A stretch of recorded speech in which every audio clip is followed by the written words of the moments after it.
Night World. It's the most anticipated show on a Monday night in country Belize, the business hour for movers and shakers right here on Love Television, Love FM. I'm joined in studios by my co-host Troy Gabb. I'm your host Daryl Carter.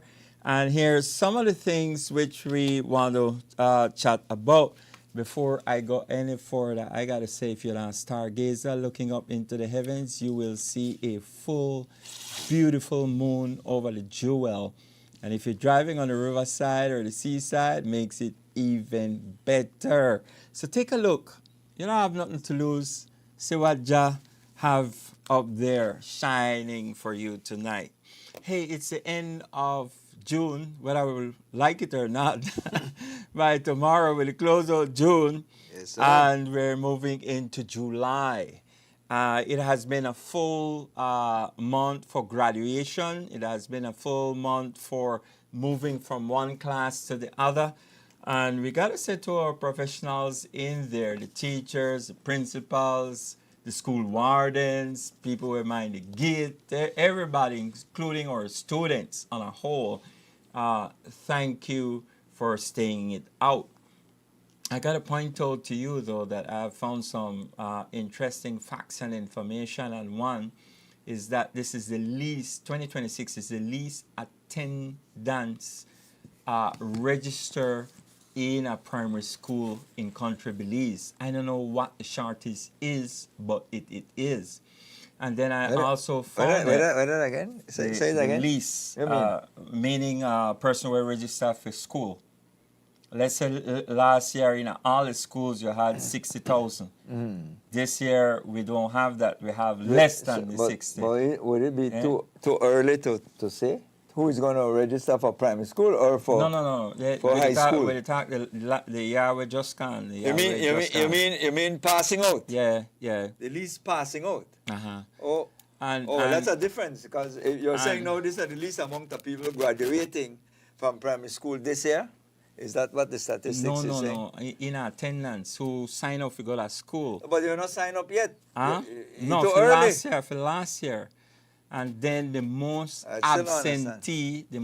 absentee in a year was actually last year classes as well.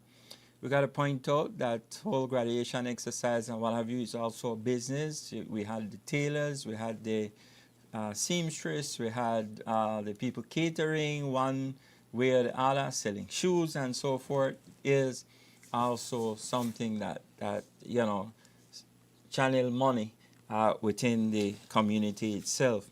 Hey, this week is Lobster Fest. You have been waiting for it down in Point Placencia, the 3rd, the 4th, and the 5th, Troy. And we'll talk all kinds of things to keep your energy up and what have you. But lobster on a whole is one of the things that Placencia stands out for. So they will be having lobster tea, lobster dinner, lobster, everything in that era. And it's a good thing to travel and, I think it's bigger than that, because I think what this marks is the marine product foreign exchange earning. That's really what it starts to mark, because if you recall, both lobster and conch season ended. Normally lobster ends somewhere like the end of February, and then conch would be based on quota. Averages around May-ish, sometimes a little earlier depending on how quickly people meet their quota. But this marks now that most of the fishermen, especially people who are into lobster / conch will be 1st of October. But those with the lobster season starting, then it's a foreign exchange earning or fishermen, because of the yield, the prices are much better, so they're able to get much better as fishermen. So because the season now opens, I just look at the Lobster Fest as a way to just commemorate the start of the lobster season. Yeah, I'm not too big on the whole festivities and all of that. That's good for the area and so, but the point for me is much more macro than that. foreign exchange earning. That's what it is. Fishermen will start to earn big money. Very good. And I got money to buy boat. that's how I look pay at the it. school fees. Anytime you tell me lobster know? fish, the first thing go to mind is a foreign exchange. That's what comes to mind for me. Yeah. Just so people get an understanding that it's not so much the partying and festivities. It's the fact now that the work start, because fishing for lobster, hard work, pulling up traps and all of that, the hard work. Yes, easy. yes. But it's the time for the hard work to start, and it is time for money to start to be made for these fisher folks. And the kudos. sea have been rough, very, very rough. Businesses participating in government standard for tourism and what have you has got a little stipend, and we welcome that. Anytime you can encourage others to do a little bit more and get involved, that is key. Inflation rate is up 4.3, which, well, I say San Ignacio at 5.5%. We see that primarily because it's something that you and I are aware of. We can't just talk about gas day up. We can't just talk about other things day up. But I hear and a little ad on, well, a BL ad actually on Love, and it tells you, man, be responsible. You got to cut the electricity where you need to cut the electricity. You just can't burn this and burn that. Park the vehicle where you could park the vehicle. Do you and save some money. And that is key in terms of moving forward. So we can't just complain out of one hand and then out of the other hand, you know, really and truly to do anything. You got to do something about it, and that is the key in there. We know that, you know, people just wait for that small amount of money on the weekend, and when they get the money, first thing they do is run out of China and drinks start to flow, whatever start to flow. And that is another conversation where we're not going into. All right, so I got to commend that Mango Fest is quite over, not totally over. I actually see something in the Mango Fest where somebody fill a container of mangoes and leave it on the Cemetery Road. In the container, you're able to take it any amount you want freely and what have you. And some of the mangoes were left in the container to spoil. We said that because we big up Miss Marie Mango Chutney. We big up the people out at Hattieville roundabout going towards Boom, where if you're driving in that area, you will find them with cut mangoes already. They have salt, they have pepper, they have whatever you want to mix it up with. And so we had a lot of people who found things to do with it, but no other than the minister called the business hour, who is the Minister of Agriculture, and says, yes, because we were reporting from Hopkins, our finding in Hopkins, and the tremendous amount of mangoes that just pile up underneath the tree, we were able to bring a container full coming back. But the minister called in on the business hour and noted that and says, yes, we have to do more, and he is initiating plans to do more. I must commend Brenda Lee, who, our next door neighbor with the Great Cook, who had mango juice regularly for sale, and people were actually buying and drinking it, and others along that way. So we say kudos in there. We have been able to see the big ones, the small ones, the little baby ones, all over. Belize have a wonderful crop of mangoes. So we gotta says, hey, let's keep it there. I gotta says that motorcyclists suffered an accident and a death on Saturday. Crazy thing, a bus actually stopped on a highway and a motorcycle ran into the park vehicle and end up dead and what have you. I just got to ask my question, why is it that the youngsters on the motorcycles are in so much of a hurry? You're in a hurry to go where or to do what?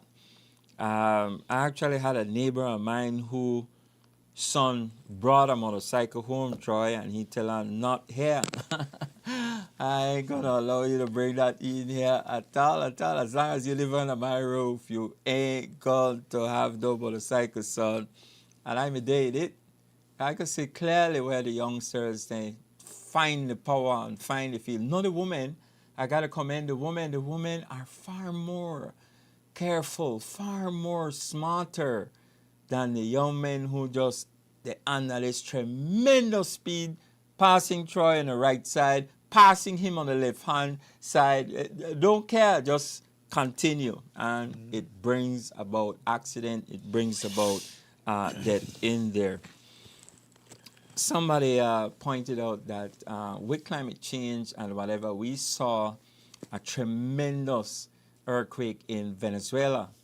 Not only in Venezuela, though, we understood that there were also seismic shaking in Caribbean countries, which caused others to ask, well, do we have anything to warn us about tsunami? And I strongly and truly believe that our people who are facilitating this ought to do one three-tier sirens and let us know what it is, so that when we hear that, we know that that is a tsunami warning. Right now we know the ambulance warning. Right now we know the police warning. Right now we know fire warning.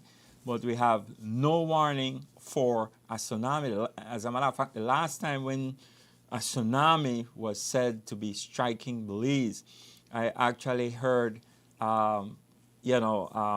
members, I think maybe from the fire service, actually had a mic on and everything, and they tell you, well, tsunami warning, and I think we paid much attention to it. But just my idea, just my suggestion, and figure that we ought to have something in place because we live in a different time. And we say kudos because Love FM, Love Television have been keeping track of the Belizeans. Tell we have 12 Belizeans studying in Venezuela, and they are okay.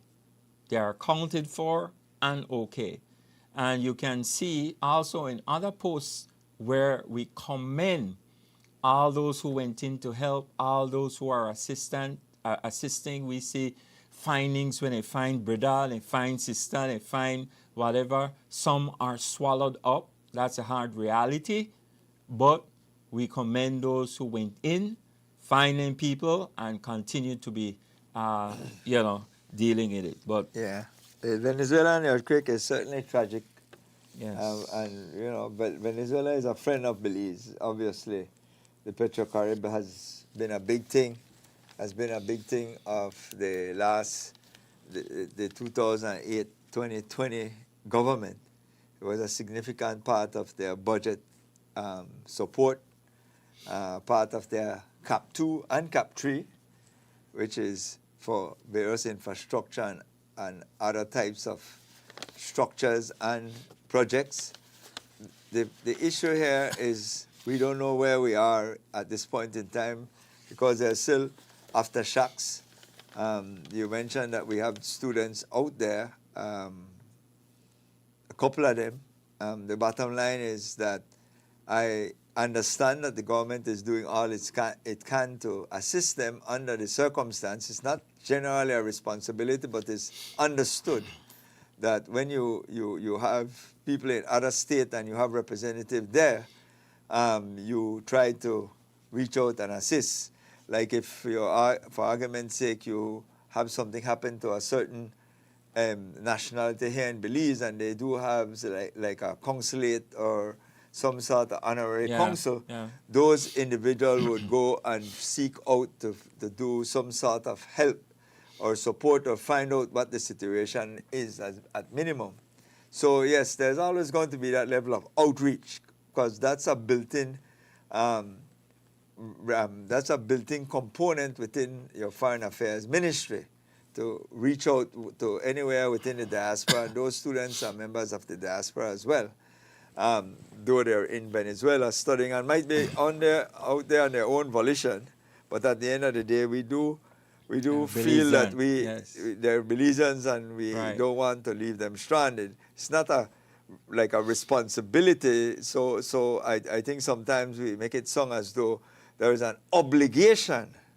And I don't believe there's an obligation, but I don't think you need to tell the ministry that what their commitments are or what they should do when they're here and they know that you're out there.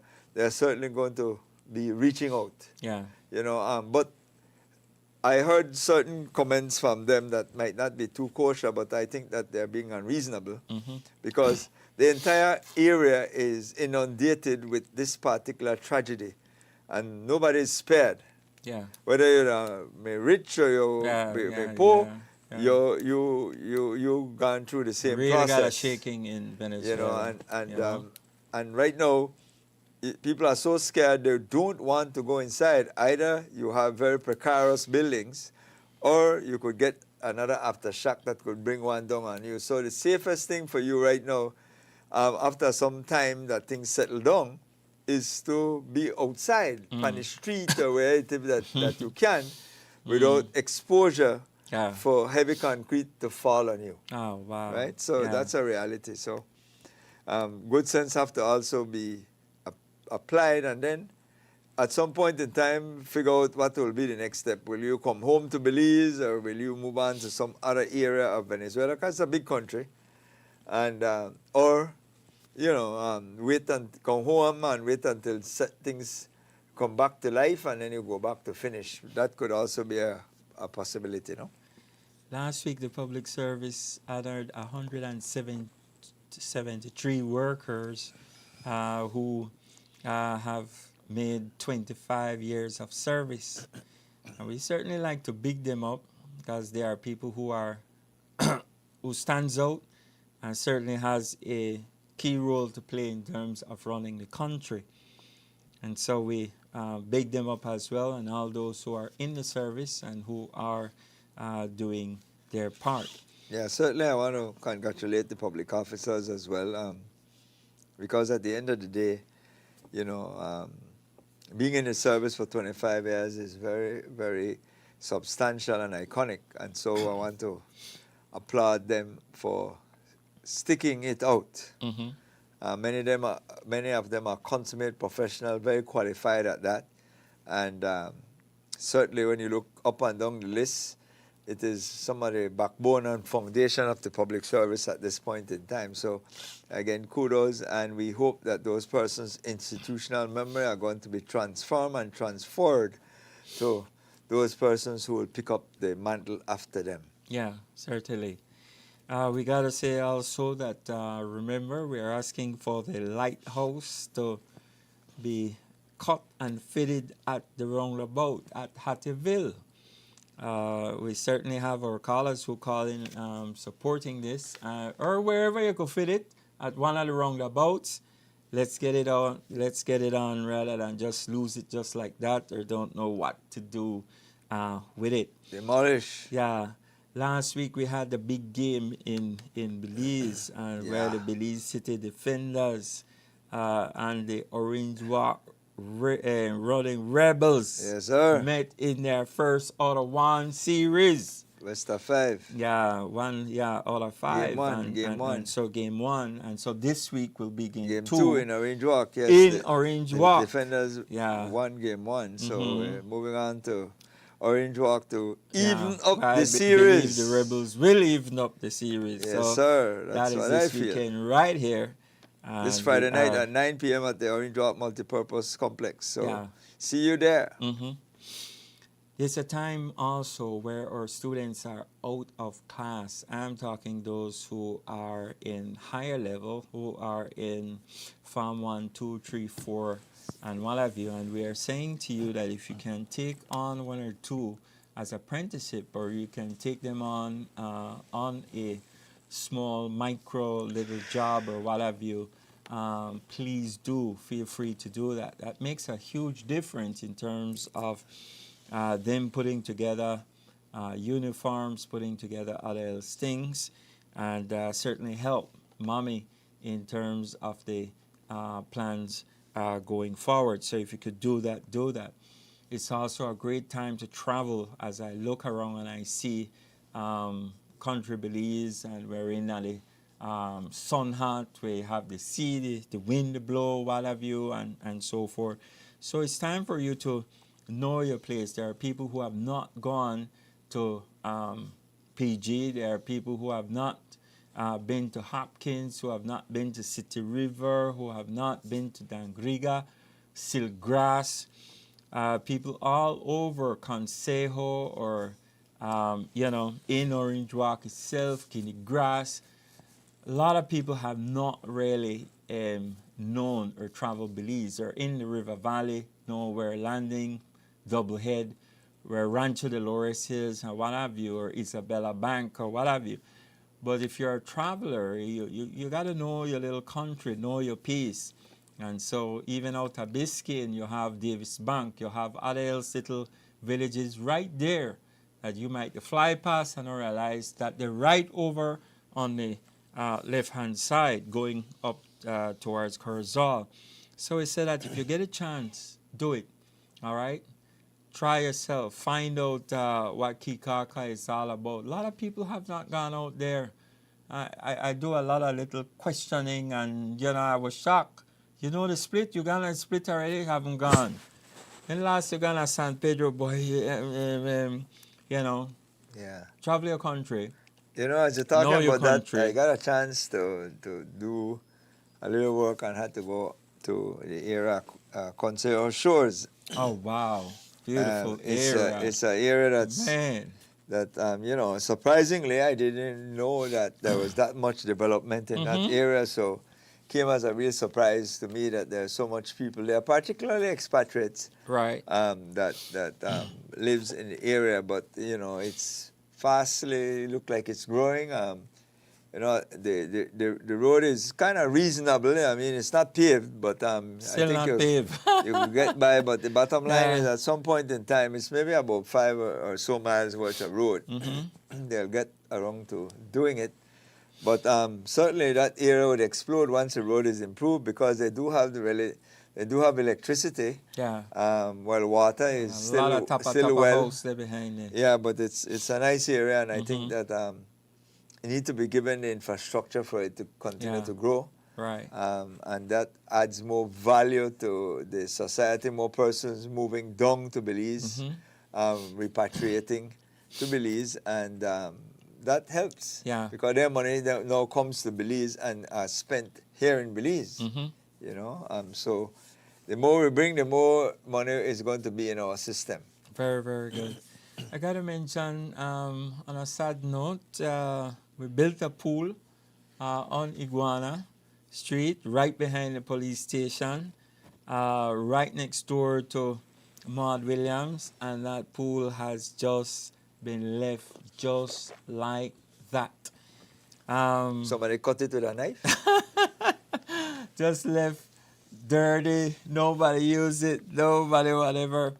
I strongly believe that we got a summertime. If City Council could step in and help Maud Williams, they seems to be the caretaker right now, but if you could step in and help, let our youngsters use it. Let our youngsters utilize it. We just have that just thousands of dollars being spent on something that we on the south side could use, but yet it's just left just like that. Swimming pool has its pros and its cons.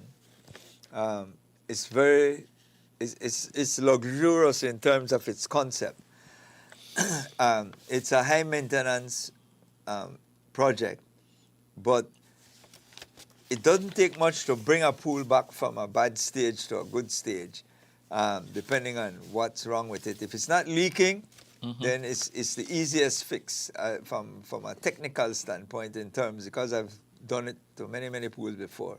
The largest pool in this country I brought from black muddy water to the best pool ever, and the biggest and the most clean, and pass all the health tests them on a continuous basis. So it can be done. There's chemicals to do it. So when you're talking about it, as long as this is a pool that's not leaking, No, it's not. we know you don't have no pump.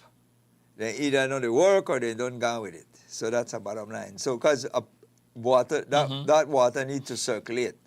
Once it's stagnated, it's going to form algae and it's going to become bad. But that is not scary because you don't empty the pool, you cure the water. That's how it is. You clean the pool, you vacuum, you do whatever it is you need to do. If it is that you don't have to go and paint it. I have not seen it, I have not even gone close to it. I don't know.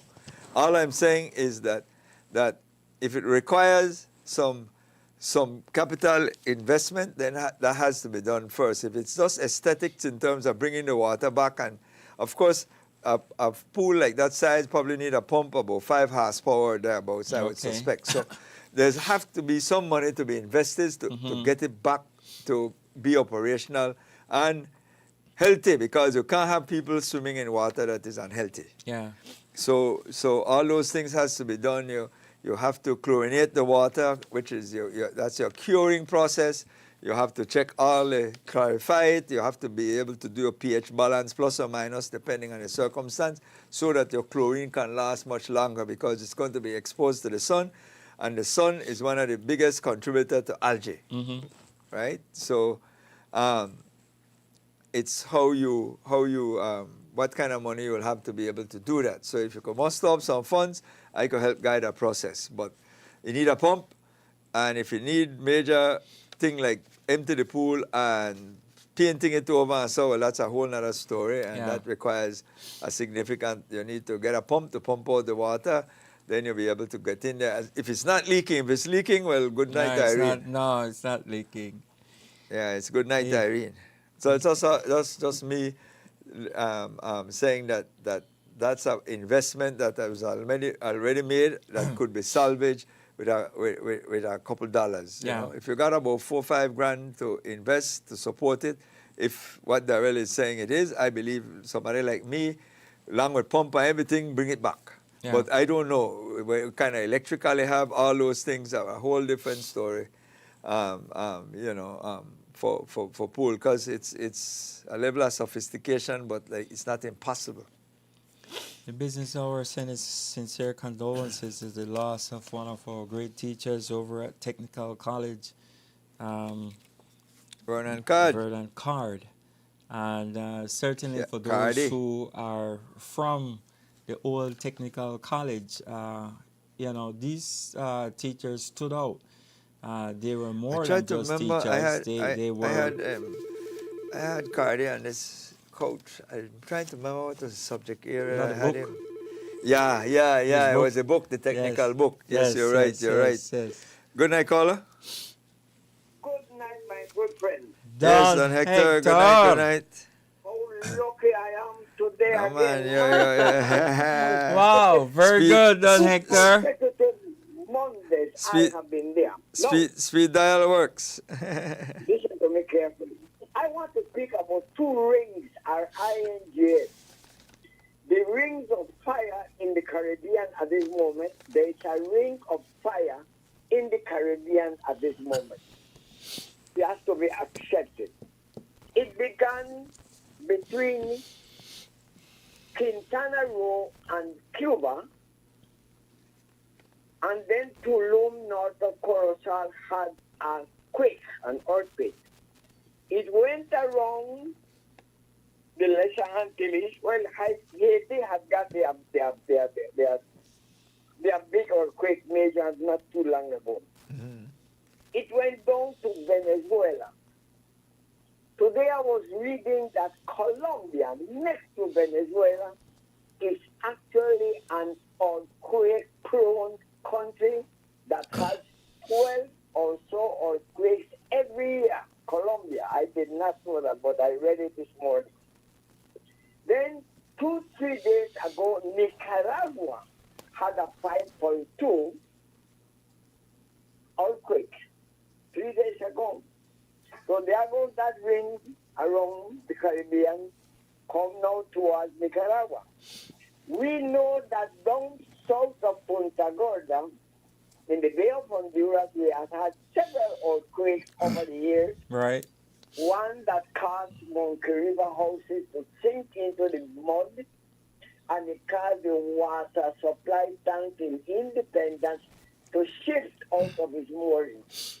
And it caused the Bermuda landing. The Sebastian Bridge here on the river valley moved out of its moorings for about 12 feet or so. It moved it out Wow. of where it's supposed to be. That happened not too very long ago. No. Belize, how safe are we? We have no guarantee. The Cayman Trench is in front of us. And I never realized that the Cayman Trench is 25,200 and something feet deep. That trench is in front of Belize, 25,000 deep. So there is that thing there facing us that can, at any moment, since that ring of fire is around, we have to be very on the watch. What can happen? Okay. A tsunami. I am ringing that because nobody has answered me to tell me that we are prepared for a tsunami. Nobody. I tried all the other TV stations. Because we're not. Everyone. We're asking not. to find somebody. I think the PUP one, Van Gil and the other young man, Gilly, told me that there is something that the press secretary issued, that they have some kind of plan to make a plan. But nobody is aware what a tsunami can do to Belize and the entire coast from Corozal down to Punta Gorda. So I leave that at that point, but we have to begin to think seriously of what measures can be. And Darrell, you just mentioned, a siren is very important. Remember the old siren at Paslo Building? Right. That it will go on the whole of the city of the Halova. There it. Yes, and that is something that should be, because that's the only way you can want. But people say, no, man, it's about your television, your phone. Your phone does that job. How many people have phones during the day? Not everybody have a phone available. So I need that. Thank the you. other one is the ring of death, BEATH. The ring of death in Belize right now is serious. It's serious, very serious. I have been checking, the reports, the news. There have been deaths by murder almost everywhere in Belize. San Pedro recently. Yeah, yesterday, I think. man, that's uncalled for. Yes. There's Orange Rock have had a lot of deaths. Corozal have a lot of deaths. San Ignacio have a lot of deaths. Belmopan, down the Hummingbird Highway. Yes. The tracking of this thing. Punta Gorda with that, Sand Creek with that boy 16 years. So death is all over Belize. What can be done or what should be done is the question. What can be done and what will be done? Because it's getting serious. People are no longer concerned, I noticed that the news people today, they don't even have a count of how many murders have taken place up to date. I remember 3-4 years ago, Amanda used to tell us every month how many deaths occurred during the period previous. Nobody worries, it becomes part of our culture.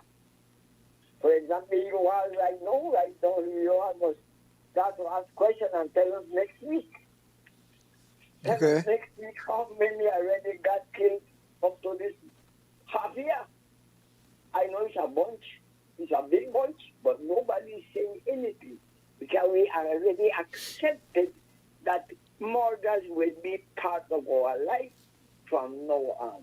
I leave you with Sad. that. Thank you, Thank Don you. Hector. I will say that certainly not part of my life in terms of the murder. I don't think that could ever be countenanced and become the norm, at least for me. If anybody else in the society feel that murders and these level of homicide are considered the normal run-of-the-mill things going on in Belize, that's not me. That's not me at all. I cannot accept that is necessary. Good night, caller. Good Good night. Yes, good night, good night. Mr. Carter, you sure the barrage in the bottom of that swimming pool not hiding the crack from the leak? No leak in the swimming pool, Carla. Yeah, but he says, wait till you clean it out, then you'll see the crack. Remember, Darrell is saying, no me. Yeah, I had a far back there. Don't worry about that. I do my homework. Well, good luck on the swimming pool there, by the way. Which is full of ponds when they dig out the clay that makes beautiful swimming pool. You don't have to worry about chlorine. You have to worry about no alligator. You don't have to worry about no fish. Hey, man. You hear how far you're to talk about? Wait, it's right there, the lady there. It means far. Yes. When we were young, we pedaled from Belize City to wherever miles to go swimming. I know. We Yes. used to walk the old fathers to go to Kukuma Beach. Yeah, Belizean Beach was 4.5 miles away. Yeah, that's true. used to walk. Or we go to Hanger. Hanger was there. I never did like Hanger. Yeah. I prefer Barry. Well, for me, more because of my location, it was Old College. Yeah, well, understandable, but Yeah, I yeah. prefer Barracks, but Yeah. then the I did barracks sometime. We did Hanger sometime, but what happened to, but Darrell was Sunday supposed to be- afternoon was Yeah. Old College crowded. That was the now, spot. now the front of Memorial Park. Yeah. Yeah, no, but Darrell was supposed to be protesting and get the crowd back so people can go swimming. They make the building burn down, and they never did build the crowd for the 16 I put a proposal in already, but all I do is laugh after it. So, you know. Well, let's hope we get the lighthouse out there. I'm voting for the Boom Junction. Okay, all right. I'm voting for that because Yeah. I want to see people go up and down the road. You know. Yeah. Okay. I like that. Yeah. You might get a replica. We'll put that in. I have to tell you this.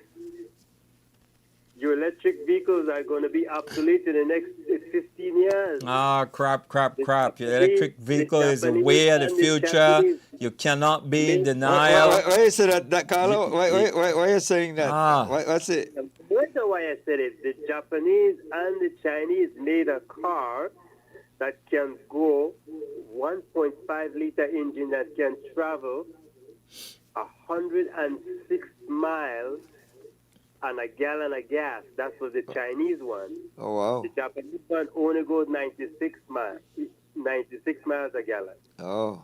And they are gas run, not electric. So fossil is Electric trying to make a cars, comeback, the no? batteries recharge. The batteries are too expensive. The batteries, Yes. lithium is more health hazard to harvest from the ground than petroleum. Yeah, the deposit. Yes, they The- can come over disaster. You fill yourself with negativity, my brother. Well, Stay with the future. The Well- future is in solar. Let's be pragmatic. 106 miles in a gallon of gas. Yeah, what You you're run out saying, of that. You don't have enough gas right now. what you're saying, Carla, is definitely would be a significant game changer, because at the end of the day, the whole concept behind the electric is the level of efficiency, meaning Yeah. that it is more cheaper to charge up and therefore it costs you less per mile. And if you start getting fossil fuel where it is cheaper than electric per mile, then you'll start to have the debate all over again at a much more torrid base. But in some countries, they have to use fossil fuel to pump the electricity to pump into the car. That is true. That is true. But when you look at China, though, China has been the revolutionary country driving electric Right. technology. Yeah. So now what you're saying, They- I am not doubting what you're saying. I'm not doubting what you're saying. I am actually embracing the idea of how it can be impactful, because at the end of the day, most persons look at the economics as opposed to the environmental. First thing first, people think with their pocket. Then subsequently, then you apply your bleeding heart afterwards, because that's what the environmentalists are going to be accused of, being bleeding hearts. But first, you start with your pocket. So if it becomes cheaper to continue to use fossil fuel based on the engineering technology, then you'll have a serious debate as to how efficient electric is versus fossil fuel vehicle. Yeah, and because fossil fuel, you know how to get it from fossil fuel? You can make it out of seaweed, you can make it out of, I mean, they went out seaweed. And right now, the most efficient way is to pump it out of the ground and Right, refine it. That's the right. most efficient way right now. And But, you know, so, there's not a path that because at you the end can of the take day, it boils down to how you could make money. And that's why you see the continuous demand for fossil fuel, because it still We're hooked on it. continues to be the best, the most reliable way of transporting and moving around. So until that technology, which is changing to electric, as we know that is also have a level of reliability, but again, it will come back down to the economics. If it becomes cheaper to run your car with, right now it's cheaper to use electric. That's the bottom line. Yes, there's some downside with the environment and going so. 106 miles for 1 gallon. I'm taking it. All right. All right. No, I am not. I'm not disputing. You know, Yeah. I think we're in agreement in terms of the numbers. If you're saying what it is for a gallon of fuel right now, let's say it's around $13. Okay. Right. So you get you're getting 106 miles. You're saying. So we will look and see how much per mile that is going to be. So it's going to work out to what about 12 cents a mile. Yeah. That's what it's going to be right now. If you Then we using decide using your example of the 106 miles per gallon at $13, is 12 cents a mile. It's going to cost. We'll have to do the math and see how much a mile it's going to But cost you see, for this is a electricity. human nature problem. If the gas is cheaper, we drive more. If we get more per gallon, we drive more. So eventually we're going to be buying more gas anyway. Mm-hmm. Yeah. Yeah, Like, oh yeah, you don't burn that much gas. Just take the car and drive. that's the elasticity of the product. I agree. But you I will just want to never point out to you that it will come down to economics. No, but we will never stop sucking petroleum out of the ground, because the women will never stop wearing those petroleum on their head. They can't shut that down. That's Oh, remember now. Easy, Hold on. When we're looking at fossil fuel, it's more the emission of it. I mean, and the plastic that is used to make. Used for buttons, used for women hair, used for petroleum grease, that kind of things. So another pumping gas. No, well, we do understand that the byproduct of fossil fuel is wide and vast. But the major component that we always say that as it contributes to the destruction of our ozone layer is the emission. The fact that... Those girls don't care about that. They want for their long hair. No, man, but that's different. The long hair no cause emission. The disposal of the plastic and so is where there's some pollution issue that occur. But in terms of the climate change that we are talking about right now, Carla, that is making this planet hotter, it is the fact that the protection that circles the earth is being diminished by the level of the greenhouse gases that comes off. And one of those greenhouse gases is the emission from vehicles. And the less and less, the more and more use of fossil fuel, and the less and less emission control we have, like we watch the United States roll back many of their EPA regulations, then you're going to have more and more destruction of the ozone layer, and then the sun come through on you without any protection. All right? I can see the Chinese point of view. If the car give a better miles per gallon, you want to burn less fuel, so you want to slow down the hole in the ozone. You know, we need another COVID to make that hole clog up a little bit again, like in COVID. Easy, Carl. Easy. All right, Carl. I hear you. All right, then. Thanks for the info, though. Interesting. Thanks very much. One of the things that I wanted to mention about Don Hector subject on crime is that we have noticed that over the period of time, the police force has been having an increase in intake for new officers. What we have not seen is the amount of impact that this has had on the crime team that deals with whenever a murder happens or they go there, what have you, and so forth. We have not seen an increase in that particular department or that particular area itself. Because city policemen on the force, we know that we have a new intake, a lot of new police and what have you, but that particular crime division have not been impacted by the intake. And that's a problem we need to see, a problem we need to resolve. We need to increase the force and the capacity of those handling murders, handling these serious crime in country Belize in 2026. And the way to do that is to increase the amount. Plus you have other aspect. You have people who are retirees who would not find it difficult to come to Belize to assist us if we just give them a little package. Good night, caller. Hello. Good night, Yes, sir. Good night. Brother Troy Yes, sir. Sup? and Brother Cartier. Hey, good night to you. Yes, sir. Tell me. What's I am new? the type of man where I always used to believe to be a toughie, meaning strong.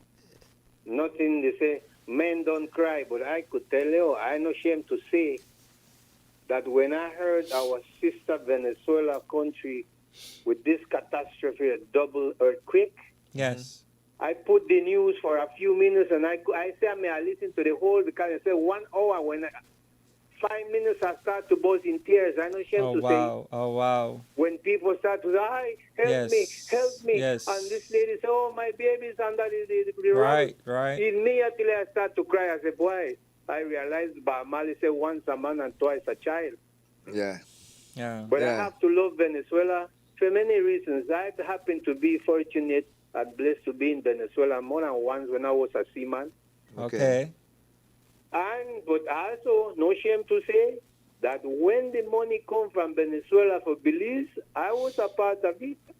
Very Under the good. administration and Mr. Musa, I got some out of it. Okay.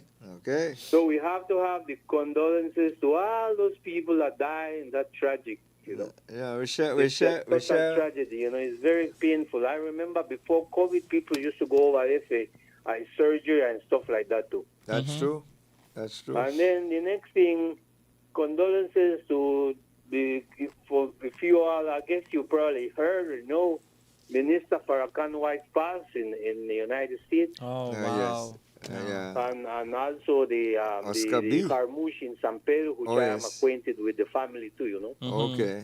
Yeah. The Yeah. entertainer Oscar B Oscar B. passed away Francis. too. I want to say, I thought I was a strong man, but when I hear Venezuela, they cry, I cry too. Yeah. You got a heart, brother. You got a heart. Yes, and that's- you're human. Yeah. And you're human. So we understand that. Thanks so much, And caller. I learned, listen to stories, I learned that even the toughest man becomes like a baby because they say Hitler spent the last days close to his mom at the hospital in Germany. Oh wow. Night and day he would have been beside of his mom, and Oh. he spared the life of the doctor, even though the doctor was a Jew. Oh He wow. tell the doctor, I spare your life because you took care of my mom. Mm. All right. Yeah. There you go. Also, Mr. Try, I guess you're more familiar. I was listening to another story, and they said from 1869, Belize has been involved. Wow, I feel happy when I hear it. Involved in the chicle industry in the state of Yucatan. Yeah, that was to be an export. They said from 1869, but I feel happy when I heard Chiapas. I feel good. I feel when then they say Quintana Roo, and but when they say Belize, I say, whoa, Belize. Yeah. By 1869, Yes, involved yes, in the Chiclet yes, Company. yes, the Chicle Yeah. Company. They say they used to call it Zapatilla. chicle, which is the Nahuatl language of the indigenous people there, which work for chicle, chewing Yes, gum. yes, yes. They used to get the sap. They used to bleed the tree and get the sap. Sapote tree or something. Sapote, Chico sorry. sapote tree. Sapote, yes, what did Yeah. I say? Sapote. Yeah, sapote. And to wrap it up, can I ask you, gentlemen, if I could send a message to a friend? Go ahead. Okay. This is Brother Aram calling Brother Kamal Warrior somewhere in Unitedville, Kyle. My telephone number is 604-7806. Brother Kamal Warrior, if you can hear me, please call me. I am Brother Aram from the Olatunji African Studies Group. Good night, thanks, man. Thank you. All right. Thank you, Carl. Thanks indeed for the call and your input. Yeah, I was saying that Oscar B passed away, who is well known in Belize and used to be one of the frontline singers for Baron Lee and the Dragonaires. Right. Condolences as well. And like you said, we were talking the whole issue of crime, which, well, we're not sure yet what the situation is in San Pedro, whether or not we hear the story of it being a robbery and then possibly could be some intended situation, which, kind of points to the direction of a hit or so, but I don't know. We don't know what the motive is at this point. It looks like robbery. That's the first inclination we got from there. As I mentioned, I do remember that store being out there and being in there prior to the fire, and then I understand they had a fire about a year ago. I think my memory served me right, and then they have done the rebuild, and they were back open again, and and I know today there was a little bit of commotion out in San Pedro as the sort of Lebanese or Arab community did some sort of protest, and I guess because one of the gentlemen, the Hamouche gentleman, was member of that community as well. So clearly there was a little bit of apprehension out there, and it's tough for the police because they can't be everywhere every time. It's just not making excuses. It's just a reality that they face. But they will get the blunt of it anyway. Good night, caller. Hello. Good night, Troy and Darrell. Yeah. Hey, good night. Yes, man. Tell us what's going on. Yeah, Troy. I want to say that I realized that you have a lot of patience. After listening to that morning talk show this morning, and you know what I'm talking about. I saw you sat down, and I guess finally they understand the points and the same points I was looking at, you were looking at. So okay, I don't think I could have sat in a situation like that, and then they call me that. I go have fun, man. I go have fun. Every time when I come on here, I come on. This is my therapy. Right. I yes. have two things I want to speak on this tonight. I was fortunate to take a trip over to Puerto Barrios for a quick seminar. Okay.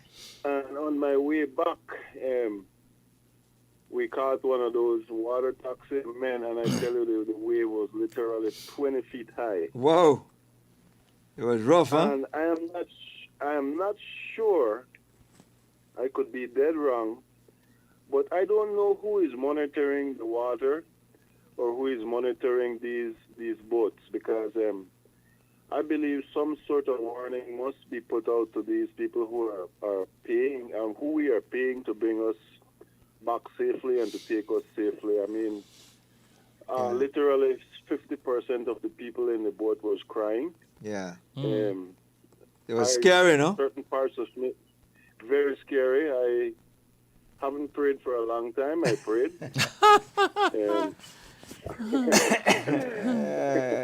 It's bad thing make joke. Yeah, sorry, Carla. It's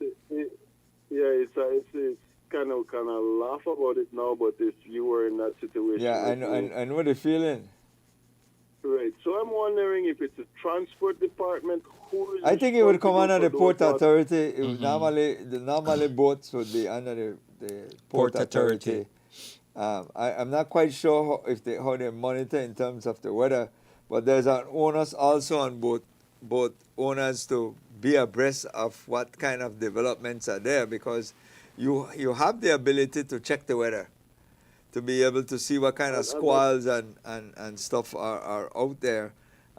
In the same way how we continuously do here for checking for hurricanes and so on. But I know the feeling it could get extremely, because once you come outside the reef, you're in a whole new dimension, I tell you.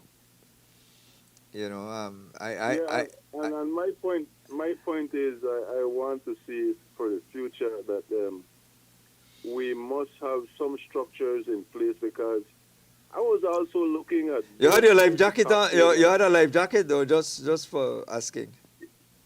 They had life jacket for you. A 7-year-old one. Oh.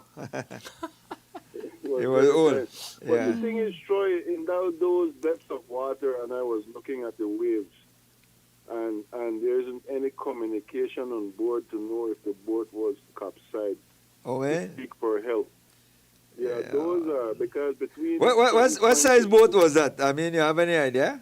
Like, a 50-footer, 45? I think it was about between 18 to 20 to 24 of That's what a was on small that boat.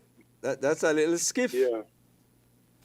Oh, I didn't know they transport people in that size vessel through those kind of torrid water. I didn't know.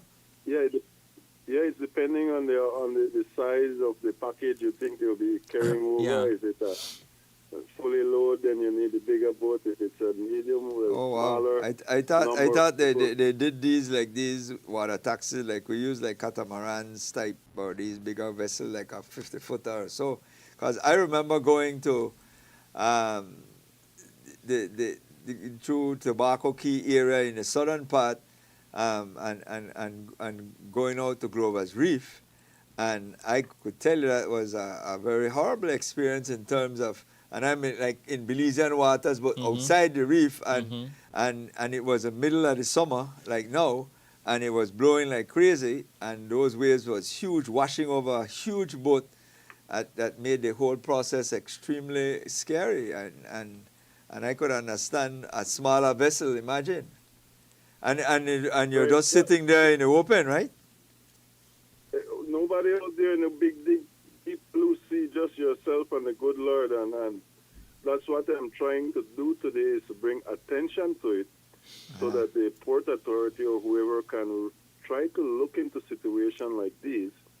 It's a kind of warm opening someday, and I pray to God it doesn't, but it doesn't make sense for me to say after it happened, I told you so. Yeah. So facing the situation now, giving me that I normally would call and other stuff, and I just thought it was right for me to. I know you'll probably know who to check, but we need to bring attention to this. Yeah, we call on the Port Authority, because that's where it starts. They give out these licenses for these persons to do transportation and all of that. So at minimum, communication on board and those things are necessary, because you're coming out of the jurisdiction of Belize, so you need to be able to communicate. So things like that, we have to ensure that they do have them in working condition. They have up-to-date life jackets, because everybody deserves to have one who's on board. And in addition, there must be some sort of idea how the weather is going to be based on the circumstance, and the responsibility has to be with the captain. To be able to ensure that, because I mean, at the end of the day, you're providing a service. Exactly, and it's $100 Belize. Can you believe it, for an hour ride? There you go. Yeah. Yeah. It's a service they're providing. I'm going to finally close off and say that I really appreciate the Ministry of Indigenous Affairs for making that seminar up at the George Price Center, that different groups had an opportunity to share your idea what is the best way forward for this situation in Toledo when it comes to the Maya communal land rights. But the main key people weren't there.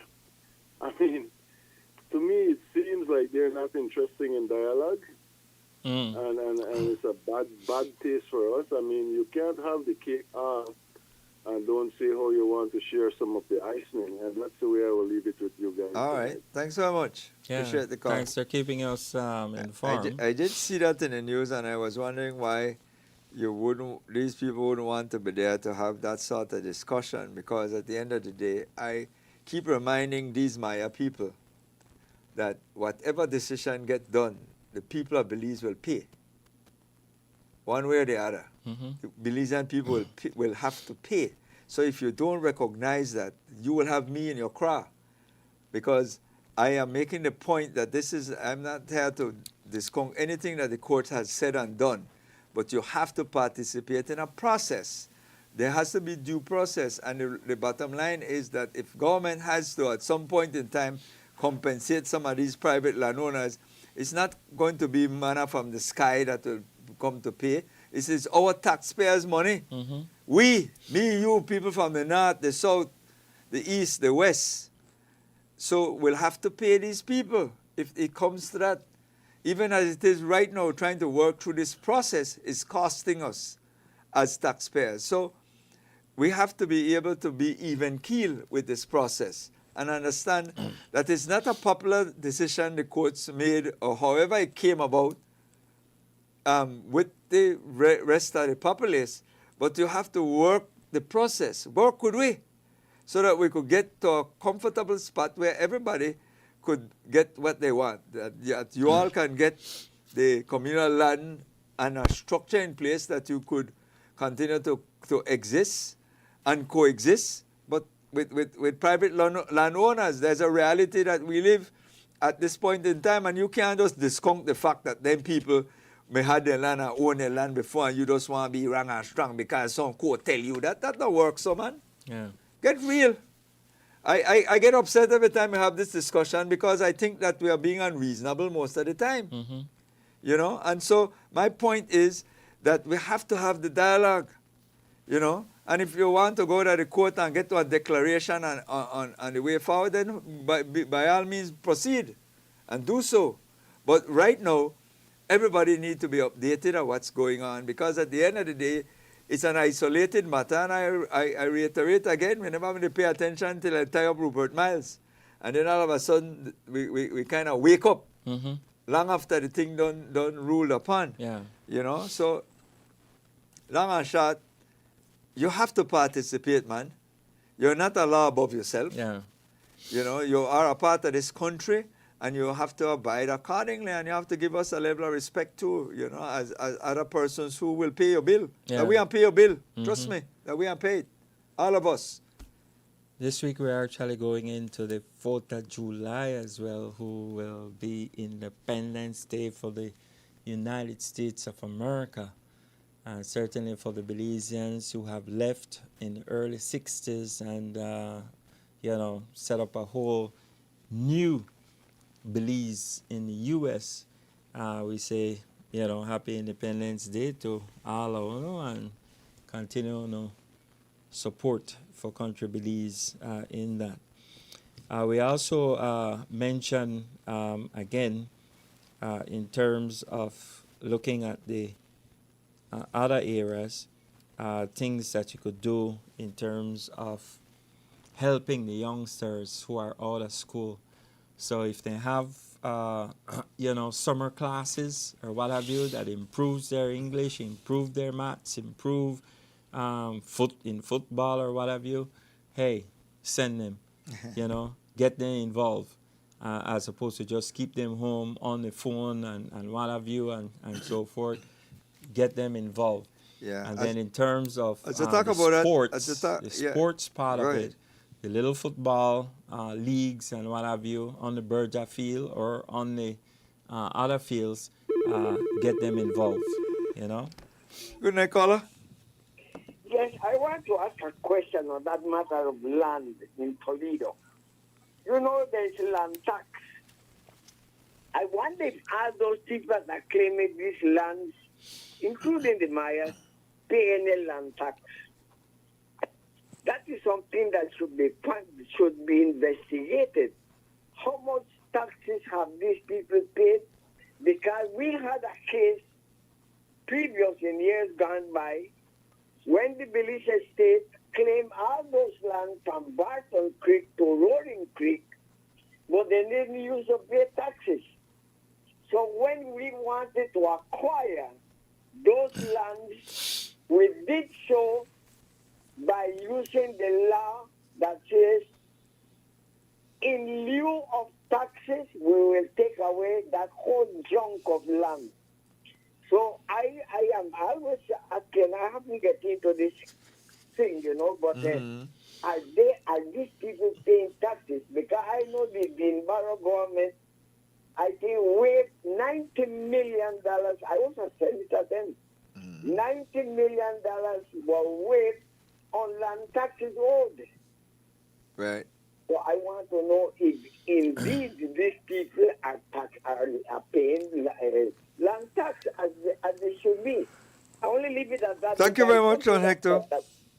Sure. Yeah, thank you very much. I don't have a problem with the question, and that is very important for the discussion to be had with everybody at the table where the question could be asked, because right now we are looking, there is a task force put together which include the third parties, which are landowners, the Mayan people and their grouping, and the government, to look at legislation going forward. The point is this, is that question can be asked, and to ask the Ministry of Natural Resources, who is also a part of that group, to say, everybody here who is saying they have a right, are they up to date with their taxes? I mean, that's the issue there as well. And again, maybe a daunting question is, when communal land are issued, are they going to be tax-free, or they will have to pay their taxes too? So the point is, the discussion is not far-fetched or lost on me. I think that, but that is why, and I support that everybody must be at the table, Yes. and you have to give respect for everybody's rights. Yeah.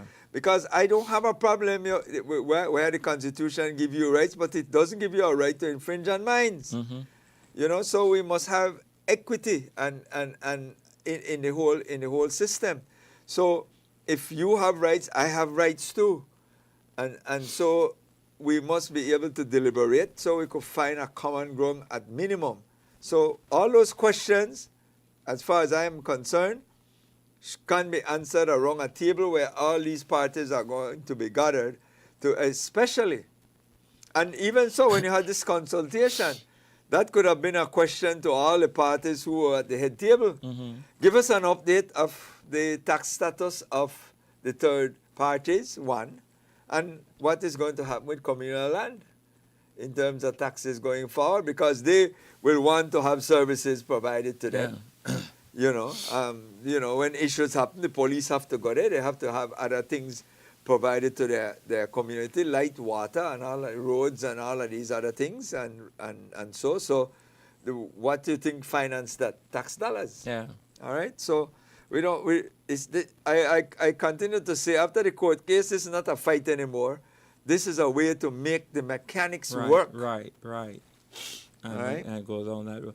I want to take you back to Technical College, because I believe Belize, after independence, has made some serious blunders, and shutting down Technical College is one of them, in my point of view. While we were at Technical College, we had some of the greatest teachers. We had Owen Morrison, we had Miss Leslie, the late Dennis Jones in economics.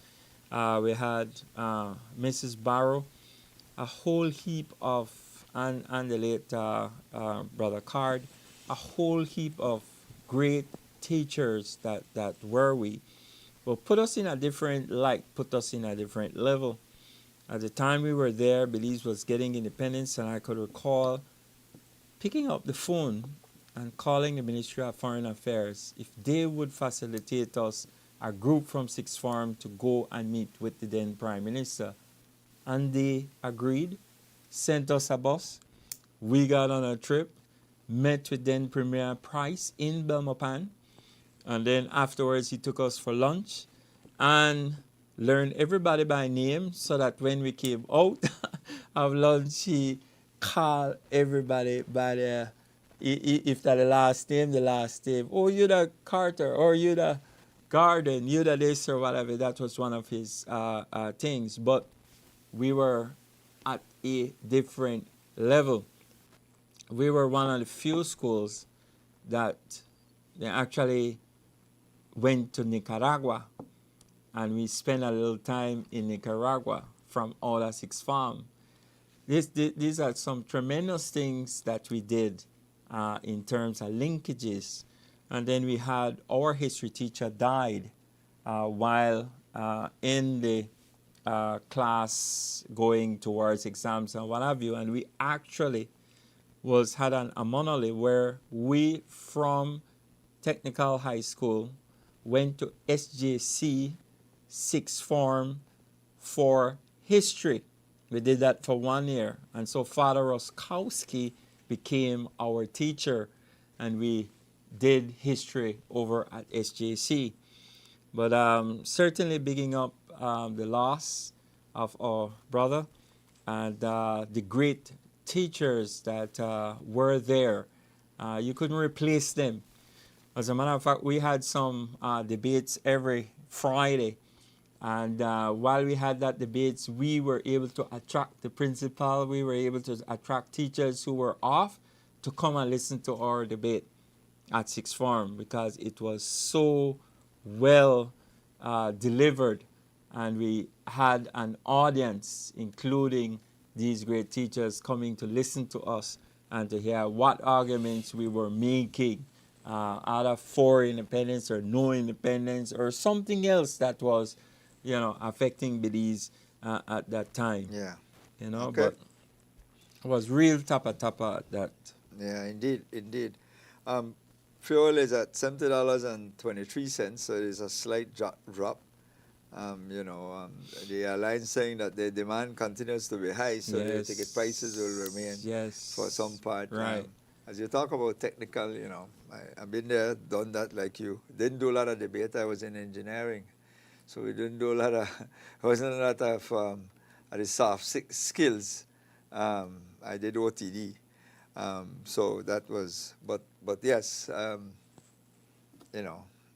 for that time, 2 years, that was home. Yes, technical college.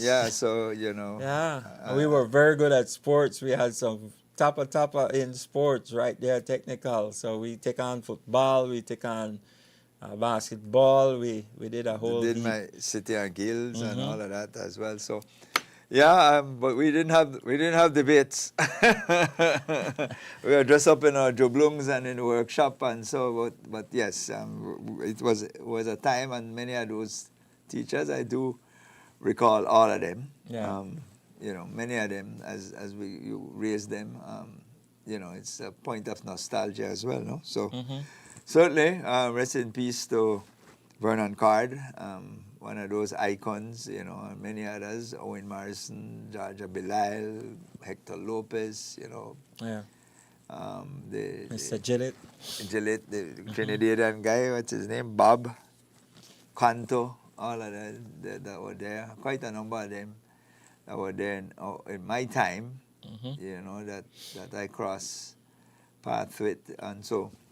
Many of them has gone on to higher service, but nonetheless, you talk about Miss Leslie, Kenneth Leslie as well, quite a number of people, even Henry Garden. Yeah, Henry Garden taught me there as well. So there's quite Mrs. a number. Barrow, Diane Haylock were there as well. Anyway, want to say certainly quite a number of things have happened, and we trust that this whole concept of the crime situation continues to plague us. Unfortunately, especially when it happens in San Pedro, it's even more magnifying for me, because that kind of message and story goes out far and wide. Person show up, and it affects the tourism product as much as we want to think that it's watered down. And this is not a chicken little scenario. It is scary. I'm a little bit more optimistic right now because of the situation within the Gulf and the whole fact that, hopefully we're not going back into that kind of war thing. The strait continues to open, even though the two sides, the saber rattle every now and again. I believe that good sense will prevail because they understand the dynamics the downside is even more worse. Right now, like I said, the fuel is dropping. The government of the United States need that going into their midterm election, and need for possibly it drop early enough so it could start to impact the cost of living as well, and they could beat their chest on that. If not, then it is going to be a massacre at the polls.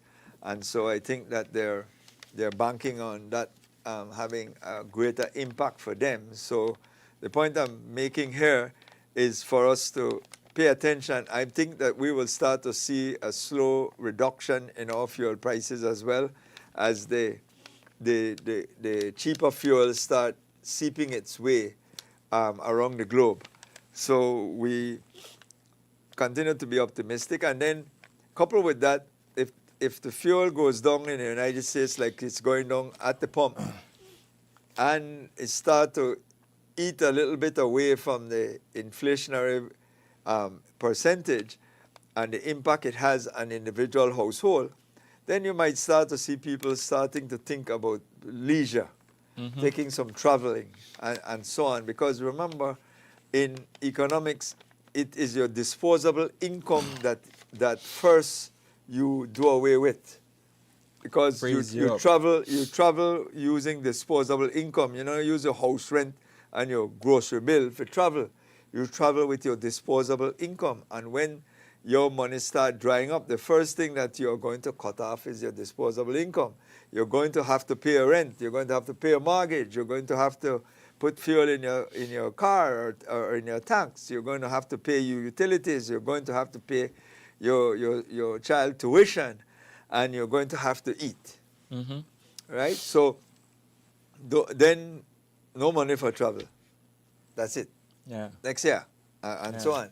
But we can't afford that, because we need you to come here and bring the dollars with you, because that's how we continue to sustain our GDP. Yes, there is agriculture and other component that we need to continue to beef up and shore up and create a level of balance in the economy, and so the dependency shifts a bit so that we don't have all or most of our eggs in one basket. So very important that we get a handle on this whole process of cost of living.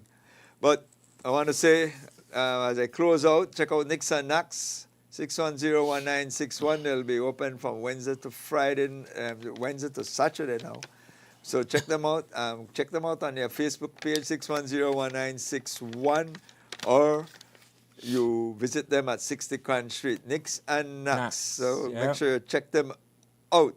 Good night to my two granddaughters, Diana and Taylor. Trust that they're going to still be up. School is out, so they're going to be up, because as kids realize no school, they don't want to go to sleep. In addition, my grandson Ace as well. And certainly join me tomorrow morning, where we should be having some discussions right here on Love FM and Love Television. And as we always say, come back again tomorrow. Sorry, not tomorrow, next week. Come back again next week, where we hope to do this all over again just for you.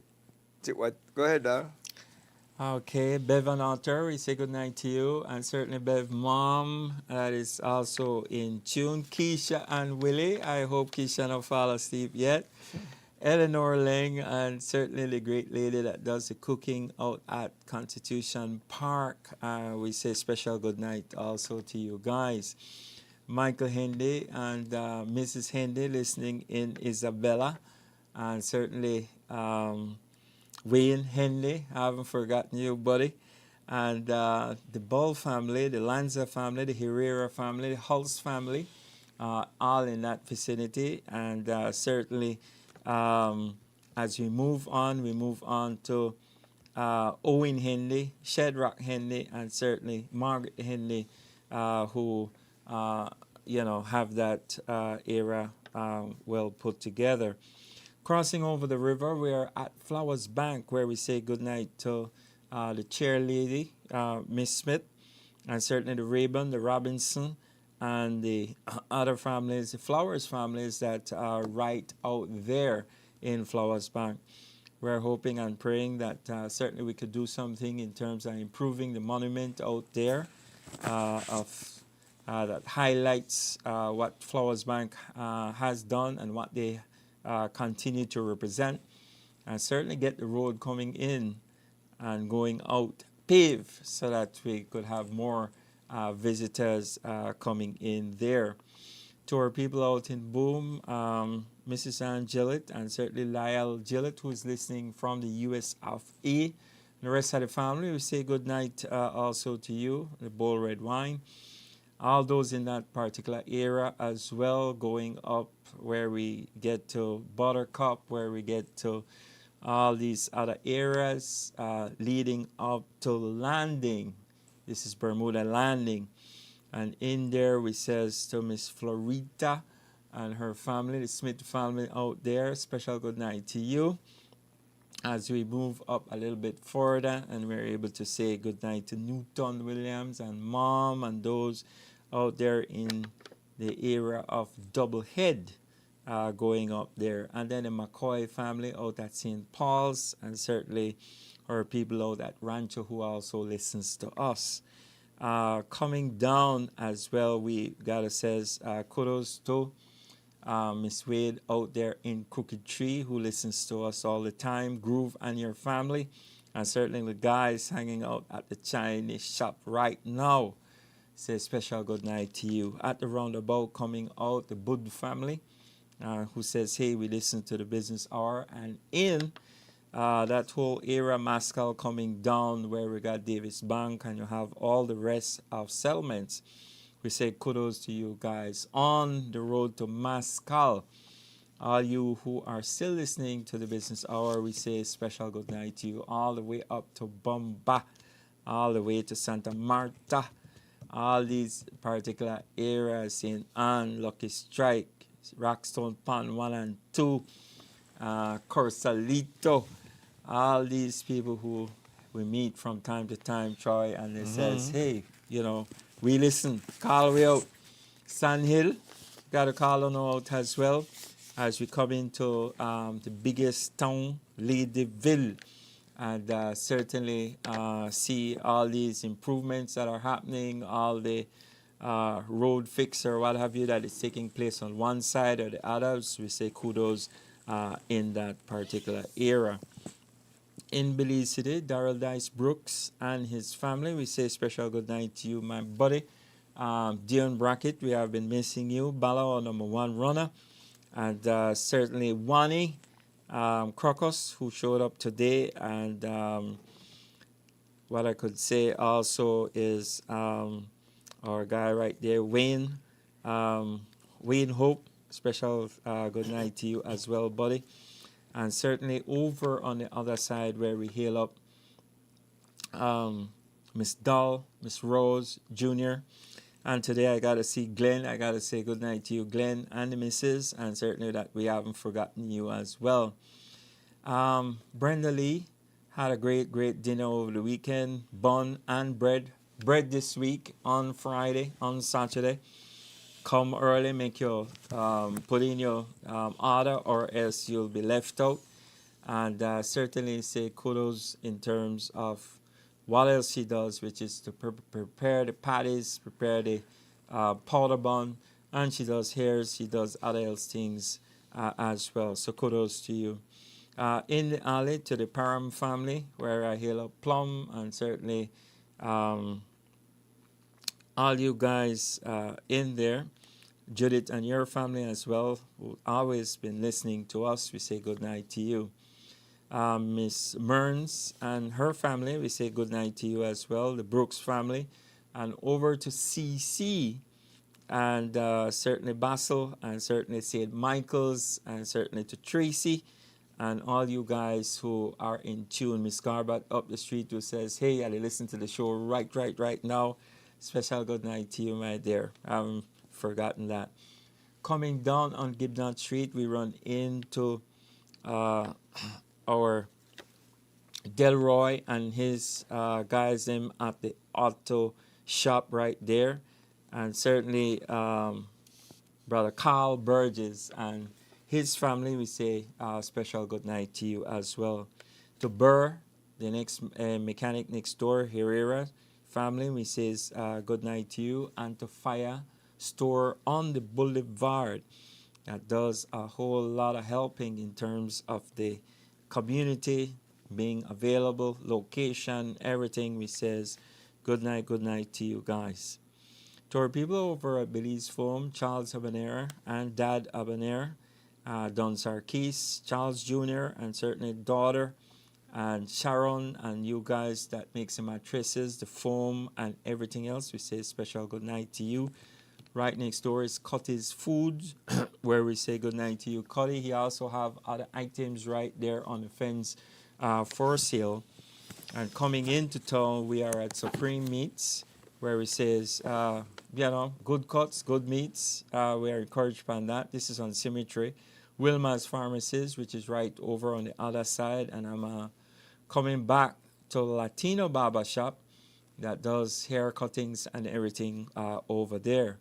Coming down, Mr. Fat Burger, IDS Shipping, and certainly into my store, Habet and Habet, where today I was over there, I guess, more than 2 times, where I see Miss Olga, Jeannie, and I see Carmita, Miss Marsha, and certainly sometimes run into Match himself, Match Jr., Mrs. Match mother-in-law that listens also to the show.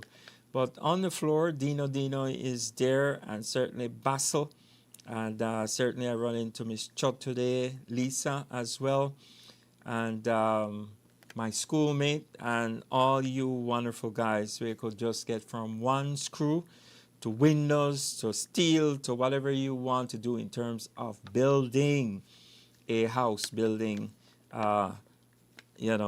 construction anyway, fence, whatever it is. V's Diner, which is right in front of Habet and moving down to M&M's Lumber Yard. I'm actually walking down the Symmetry into the drugstore, which is Community Drugstore, which is right next door.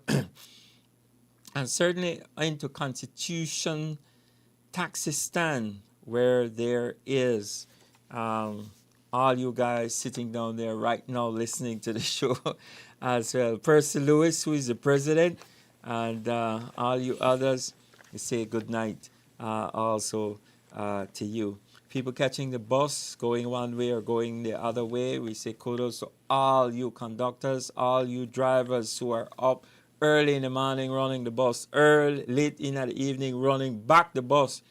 Good night also to you. Miss Hope at the foot of King Street Bridge, we say good night to you. Cedric Flowers and your accounting firm. Did so over 65 years. Everybody actually drop in to check on 123rd and talk to us the other night. We say kudos to you. My number 1 washer right over on the other side. And the ladies, Miss Tucker, Posh, and the ladies that has King Street still alive, still going right out there. Armin's buddy, who is Norman, who does the juices and what have you. And certainly Jerry Brother, who is holding over for Jerry as well. And into hold over. Yeah. Well, they still have the job of doing it. And right into the store. Hold over anymore. Replace Jerry. And into the store right there. We says where you get the threads, get your zippers and whatever you, kudos to them. And into Mikado's as well that I see Carolyn and certainly Ter, Anna, and a whole heap, a lot of you that get things done from there. Remember to get a copy of the book, Laugh Out Loud Belize at Angelus Press. All right, get a copy of the book. You'll enjoy checking it out, reading it, and certainly looking at it. Sure, I haven't forgotten you, and certainly all the people from time to time who says, hey, we listen to the Business Hour. We thank you. On behalf of our facilitators right here, which is Troy Peoples on Love FM, and certainly Giovanni, our facilitator on the television, and Troy and myself, we say, look up into the heavens, see Jamun, it's wonderful over the jewel. Join us same time same place next week for the business hour. As we says, we're out of here, Belize. We're gone.